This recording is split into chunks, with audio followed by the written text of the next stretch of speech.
Antes de começar, vamos orar? Jesus Cristo, nós estamos aqui, Senhor, diante de Ti, Pai. Pedimos, Senhor, que o Senhor venha nos transformar, nos moldar, Senhor, segundo o Teu caráter, segundo o Teu coração, nos levar, Senhor, cada dia mais, Senhor, ao centro da Tua vontade, Pai. Em nome de Jesus, revela, Senhor, as Tuas palavras ao nosso coração, à nossa mente, Senhor, ao nosso íntimo, Senhor. Que nós possamos aqui, Senhor, receber direção, receber, Senhor, graça, Pai, para viver os nossos dias, Senhor, para sermos transformados por Ti, Senhor, em nome de Jesus. Amém. E hoje nós já chegamos no 15º dia, já é a metade aí de janeiro. Quero te parabenizar por estar aqui ainda e eu também quero te abençoar e me abençoar para que a gente continue em nome de Jesus nessa jornada. Vamos chegar aí ao final de 2026 com a leitura completa e ainda mais transformados e mais parecidos com Cristo. Amém? Quero também lembrar você de se inscrever no canal para você receber as notificações da leitura todos os dias. Aqui na legenda, na descrição do vídeo, eu deixei também o plano em PDF. Eu sempre deixo ali o plano em PDF para que você pode baixar no seu celular ou você pode imprimir também e ir conferindo diariamente, né, dando aquele checkzinho, né, aquela satisfação mental. E é isso. Vamos iniciar então? Hoje a gente vai ler Gênesis 41 e 42. Gênesis 41. Passados 2 anos completos, Faraó teve um sonho, e eis que estava em pé junto ao rio Nilo. Do rio subiam 7 vacas de boa aparência e gordas, e pastavam no meio dos juncos. Após elas, subiam do rio outras 7 vacas, de aparência feia e magras, e pararam junto às primeiras na margem do rio. As vacas de aparência feia e magras engoliam as 7 vacas de boa aparência e gordas. Então Faraó acordou. Tornando a dormir, sonhou outra vez. De uma só haste saíam 7 espigas, cheias e boas, e após elas nasciam 7 espigas mirradas e queimadas pelo vento leste. As espigas mirradas devoravam as 7 espigas grandes e cheias. Então Faraó acordou. Tinha sido um sonho. De manhã, ao despertar muito perturbado, mandou chamar todos os magos do Egito e todos os seus sábios. Contou-lhes os seus sonhos, mas não havia ninguém que pudesse dar a interpretação. Então o copeiro-chefe disse a Faraó: Hoje me lembro das minhas ofensas, quando o Faraó ficou irado com os seus servos e me pôs na prisão, na casa do comandante da guarda, a mim e ao padeiro-chefe. Tivemos um sonho na mesma noite, eu e ele. Sonhamos e cada sonho tinha o seu próprio significado. Achava-se conosco um jovem hebreu, escravo do comandante da guarda. Contamos a ele os nossos sonhos e ele nos deu a interpretação, a cada um segundo o seu sonho. E tal como nos interpretou, assim aconteceu. Eu fui restituído ao meu cargo e o outro foi enforcado. Então Faraó mandou chamar José e o fizeram sair às pressas da masmorra. Ele se barbeou, mudou de roupa e foi apresentar-se a Faraó. Este lhe disse: Tive um sonho e não há quem o interprete. Porém ouvi falar a respeito de você, que quando ouve um sonho é capaz de interpretá-lo. José respondeu: Isso não está em mim, mas Deus dará resposta favorável a Faraó. Então Faraó disse a José: No meu sonho eu estava em pé na margem do Nilo, e eis que subiam dele 7 vacas gordas, de boa aparência, e pastavam no meio dos juncos. Após estas, subiam outras vacas, fracas, muito feias e magras. Eu nunca tinha visto vacas tão feias em toda a terra do Egito. E as vacas magras e ruins devoravam as primeiras 7 vacas gordas. E depois de as terem engolido, não davam a aparência de que as tinham devorado, pois o aspecto delas continuava ruim como no princípio. Então acordei. Depois vi em meu sonho que 7 espigas saíam da mesma haste, cheias e boas. Depois delas nasceram 7 espigas secas, mirradas e queimadas pelo vento leste. As 7 espigas mirradas devoravam as 7 espigas boas. Contei isso aos magos, mas ninguém foi capaz de me dar a interpretação. Então José respondeu: O sonho de Faraó é apenas um. Deus revelou a Faraó o que ele vai fazer. As 7 vacas boas serão 7 anos. As 7 espigas boas, também 7 anos. O sonho é um só. As 7 vacas magras e feias que subiam após as primeiras serão 7 anos. Também como as 7 espigas mirradas e queimadas pelo vento leste serão 7 anos de fome. Então, esta é a palavra como acabo de dizer a Faraó. Deus manifestou a Faraó o que ele vai fazer. Eis que vem 7 anos de grande abundância por toda a terra do Egito. Depois virão 7 anos de fome.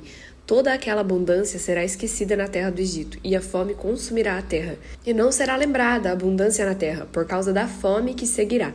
porque será gravíssima. O sonho de Faraó foi repetido porque a coisa é estabelecida por Deus e Deus se apressa em fazê-la.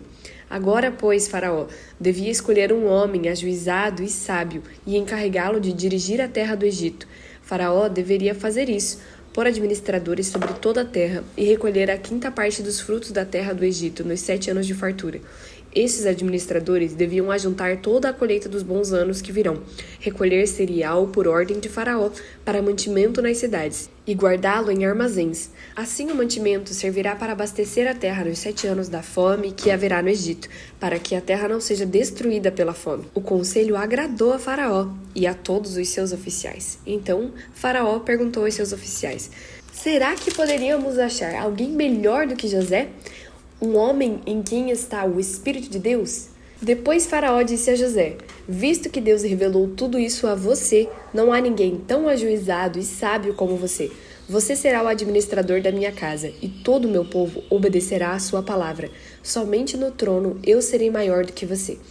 E Faraó disse mais a José: eis que eu o constituo autoridade sobre toda a terra do Egito. Então Faraó tirou o seu anel sinete da mão e o pôs no dedo de José. Mandou que o vestissem com roupas de linho fino e lhe pôs no pescoço um colar de ouro. E o fez subir na 2ª carruagem e clamavam diante dele: inclinem-se todos! Desse modo, deu-lhe autoridade sobre toda a terra do Egito. Disse ainda Faraó a José: eu sou Faraó, mas sem a sua ordem, ninguém poderá fazer nada em toda a terra do Egito. E Faraó chamou José de Zafenate-Paneia e lhe deu por mulher Asenate, filha de Potífera, sacerdote de On.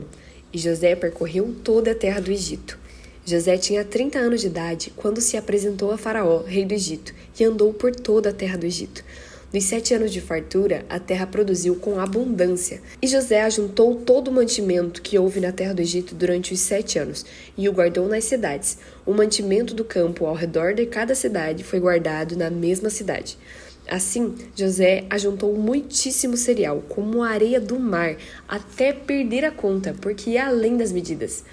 Antes de chegar à fome, nasceram 2 filhos a José, os quais lhe deu Asenate, filha de Potífera, sacerdote de On. Ao primogênito, José chamou de Manassés, pois disse: Deus me fez esquecer todo o meu trabalho e toda a casa de meu pai. Ao segundo deu o nome de Efraim, pois disse: Deus me fez próspero na terra da minha aflição. Passados os 7 anos de abundância que houve na terra do Egito, começaram os 7 anos de fome, como José havia predito. E havia fome em todas as terras, mas em toda a terra do Egito havia pão. Quando toda a terra do Egito começou a sentir fome, o povo clamou a Faraó por pão.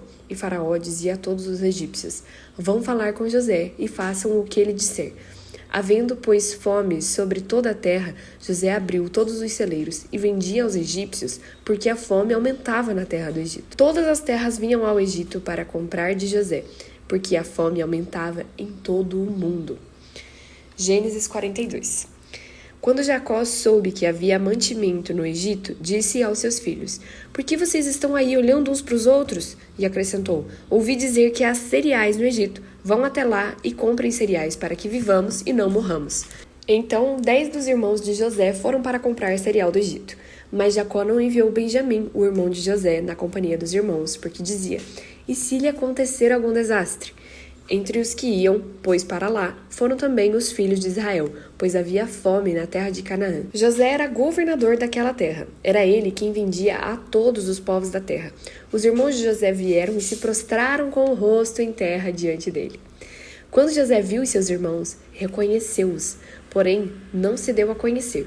Foi ríspido com eles e lhes perguntou: De onde vocês vêm? Responderam: Da terra de Canaã, para comprar mantimento. José reconheceu os irmãos, mas eles não o reconheceram. Então José se lembrou dos sonhos que teve a respeito deles e lhes disse: Vocês são espiões e vieram para ver os pontos fracos da terra. Eles responderam: Não, meu senhor, estes seus servos vieram só para comprar mantimento. Somos todos filhos de um mesmo homem, somos homens honestos. Estes seus servos não são espiões.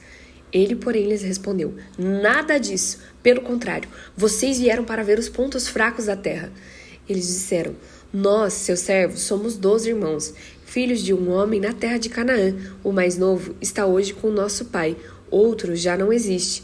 Então José lhes disse: é como já falei, vocês são espiões, e nisto vocês serão provados. Juro pela vida de Faraó que vocês não sairão daqui sem que primeiro venha o irmão mais novo de vocês.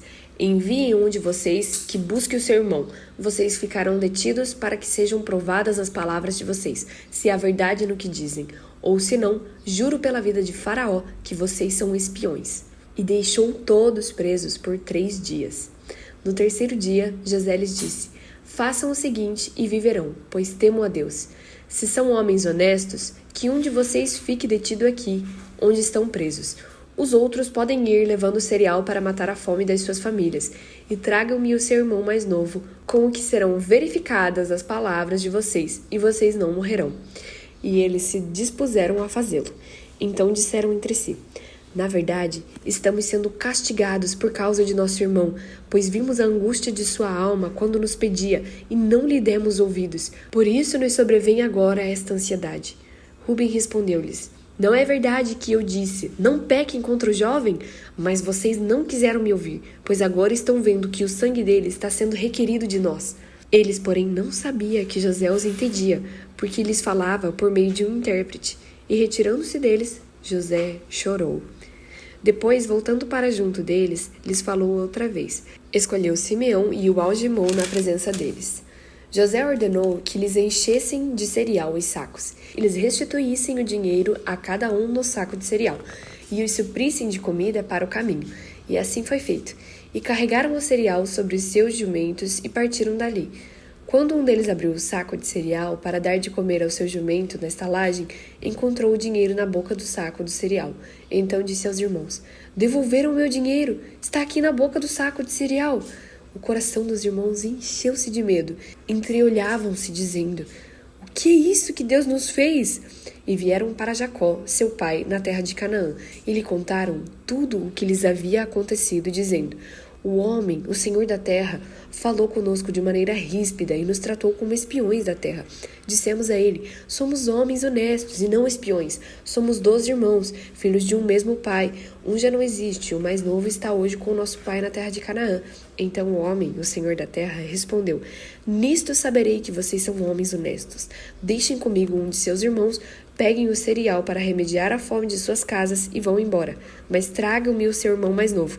Assim, saberei que vocês não são espiões, mas homens honestos. Então entregarei o irmão de vocês e vocês poderão negociar na terra. Aconteceu que quando foram despejar o cereal que havia nos sacos, cada um tinha sua trouxinha de dinheiro no saco de cereal. Ao ver as trouxinhas com o dinheiro, eles e o seu pai ficaram com medo. Então Jacó, o pai deles, disse: vocês vão me deixar sem filhos. José se foi, Simeão se foi, agora querem levar Benjamim? Todas essas coisas acontecem contra mim. Mas Rubem disse ao seu pai: o Senhor pode matar os meus 2 filhos se eu não trouxer Benjamim de volta. Deixe que eu tome conta dele, e o trarei de volta para o Senhor.